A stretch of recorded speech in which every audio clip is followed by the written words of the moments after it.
ময়মনসিংহ সদর উপজেলার চোরখাই এলাকায় সোনার বাংলা বাসের চাপায় অটোরিকশার এক নারী যাত্রী নিহত হয়েছেন এবং আহত হয়েছেন 5 জন।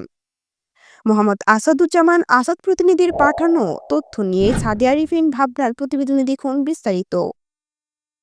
আজ শুক্রবার 4 এপ্রিল বিকেল 4:30টার দিকে ঢাকা ময়মনসিংহ মহাসড়কে এই দুর্ঘটনা ঘটে।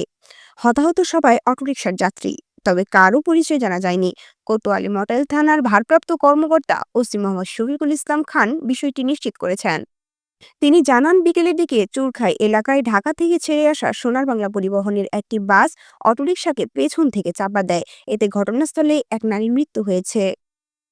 এ সময় এলাকার লোকজন আহত অবস্থায় 2 শিশুসহ 5 জনকে গুরুতর অবস্থায় উদ্ধার করে।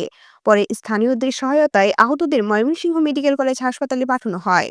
দুর্ঘটনার পরপরই স্থানীয়রা বাসটিকে আটক করে, তবে বাস চালক পালিয়ে যাওয়ায় তাকে আটক করা যায়নি। আইনি ব্যবস্থা প্রক্রিয়াধীন। হতাহতদের পরিচয় পাওয়া যায়নি। বিস্তারিত তদন্ত শেষে বলা যাবে বললেও জানান এই পুলিশ কর্মকর্তা।